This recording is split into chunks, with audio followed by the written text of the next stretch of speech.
തലേ ദിവസത്തെ മീൻകറിയും പിന്നെ രാവിലെ ആലോട് ചോറ് കെട്ടിയ വകയിൽ പച്ചക്കറിയും ഒക്കെ ഇരിപ്പുണ്ടായിരുന്നു. അപ്പം ഞാൻ അതൊക്കെ കൂട്ടി ഉച്ചക്ക് ചോറ് കഴിച്ചു കേട്ടോ. അപ്പം പിന്നെ രാത്രിത്തേക്കുള്ളത് ഒപ്പിച്ചെടുത്താൽ മതിയല്ല. അങ്ങനെ ചാളയും കൂന്തലും ഒക്കെ നന്നാക്കി എടുത്തത് ഞാൻ ദേ ഫ്രിഡ്ജിൽ നിന്ന് പുറത്തെടുത്ത് വെച്ചിട്ടുണ്ട്. നമുക്ക് ചാള തിളപ്പിക്കുകയും ചെയ്യാം. പിന്നെ ഞാനൊരു 5-6 അതിൽ നിന്ന് വറക്കാൻ എടുത്തിട്ടുണ്ട് കേട്ടോ. അതിന് വേണ്ടിയിട്ട് ദേ വരഞ്ഞ് മസാലയൊക്കെ തേച്ച് പിടിപ്പിക്കുന്നുണ്ട്. തേച്ച് പിടിപ്പിക്കുന്നതല്ലാണ്ട് അതിലൊന്നും പിടിക്കണില്ല കേട്ടോ. മുട്ടയും പനഞ്ഞിലും ചാളയും എല്ലാം കൂടെ ഒരുമിച്ച് അരപ്പ് തേച്ചിട്ടേ ഒന്നും പിടിക്കാത്ത പോലെ ഇരിപ്പുണ്ട്. അങ്ങനെ ദേ മീൻകറിക്കുള്ള ചാറെല്ലാം അടുപ്പത്താക്കിയിട്ടുണ്ട്. ഇപ്പുറത്തെ അടുപ്പിലോട്ട് ഞാൻ തേങ്ങ ഒന്ന് വറുത്തെടുക്കുന്നുണ്ട് കേട്ടോ. അത് വേറെ എന്തിനുമല്ല, നമുക്കിന്ന് കൂന്തലേ വറുത്തരച്ച് വെക്കാം കേട്ടോ. കുറേ നാളായി കൂന്തലൊക്കെ വറുത്തരച്ച് കഴിച്ചിട്ട്.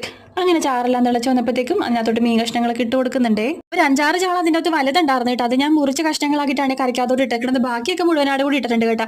അപ്പോൾ അതേ ഒരു കൈ കൊണ്ട് അപ്പുറത്തെ തേങ്ങ വറുക്കാനിട്ട് അത് ഇളക്കി കൊടുക്കുന്നുണ്ട്. ഇപ്പുറത്തെ കൈ കൊണ്ട് നമ്മുടെ മീൻകറിയുടെ ഉപ്പും പുളിയൊക്കെ നോക്കുന്നുണ്ട് കേട്ടോ. അപ്പോൾ നമ്മുടെ ചാളക്കറി ഇവിടെ റെഡി ആയിട്ടുണ്ട്. അപ്പോൾ അതേ ഞാനിവിടെ കൂന്തലിനുള്ള പണി നോക്കണേ. ഉള്ളിയും ഇഞ്ചിയും പച്ചമുളകും കറിവേപ്പിലയും വെളുത്തുള്ളിയൊക്കെ വഴറ്റാനിട്ടിട്ടുണ്ട്. അത് വഴണ്ട് വന്നതിലോട്ട് പൊടികളൊക്കെ ചേർത്ത് മൂപ്പിച്ച് കൂന്തലിട്ട് കൊടുത്ത് നമുക്ക് അടച്ചു വെച്ചേക്കാട്ടോ. അപ്പോഴേക്കും നമ്മുടെ അപ്പൻ ഇന്നത്തെ പണി കഴിഞ്ഞ് വന്നിട്ടുണ്ടേ. ഇന്നങ്ങനെ വലിയ കാര്യമായിട്ടുള്ള മീനൊന്നും ഇല്ല കേട്ടോ. കിട്ടിയേക്കുന്നത് കൂന്തലാണ്. പിന്നെ ഉള്ള മീനെന്ന് വെച്ചിട്ടുണ്ടെങ്കിൽ ചെറിയ ചമ്പനാണ് കേട്ടോ. പിന്നെ ആ ഒരു കുഞ്ഞു കവറിനകത്തുള്ളത് ഒരു 5-6 വലിയ നാരഞ്ച മീനാണ് കേട്ടോ. അത് പിള്ളേർക്ക് വറുത്ത് കൊടുക്കുന്നു പറഞ്ഞിട്ട് അപ്പം തിരിഞ്ഞു കൊണ്ടുവന്നതാണേ.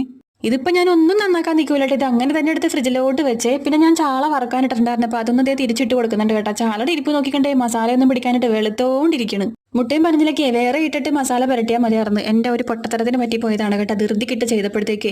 അപ്പോൾ അതേ നമ്മുടെ കൂന്തലിവിടെ വെന്ത് വന്നിട്ടുണ്ട്. അതിനകത്തോട് ഞാൻ ഇനി വറുത്തരപ്പ് ചേർത്ത് കൊടുക്കാൻ വേണ്ടി പോകണേണ് കേട്ടോ. ഇനിയിപ്പോൾ ഇതെല്ലാം കൂടെ ഒന്ന് ഇളക്കിയിട്ടും ഒരു ഇച്ചിരി നേരത്തൊക്കെ ഒന്ന് മൂടി വെച്ചേക്കാട്ടോ. അപ്പോൾ ഇതൊക്കെ നല്ല എണ്ണയൊക്കെ തെളിഞ്ഞ് വരുമ്പോഴത്തേക്കും നമ്മുടെ കൂന്തൽ വറുത്തരച്ചത് ഇവിടെ റെഡി ആയിട്ടുണ്ട്. ഒപ്പം ചാളക്കറിയും ചാള വറുത്തതും. ഇനിയിപ്പോൾ ചോറ് കഴിച്ചാൽ മതി. അപ്പോൾ ഞങ്ങൾ പോയി പ്രാർത്ഥന ചൊല്ലും. പിന്നെ അത് കഴിയുമ്പോൾ പിള്ളേർക്ക് ഹോംവർക്കൊക്കെ ചെയ്യാനുണ്ട് കേട്ടോ. അപ്പോൾ അത് കഴിയുമ്പോൾ ചോറ് കഴിക്കുമ്പോൾ പത്രമുള്ളൂ കേട്ടോ.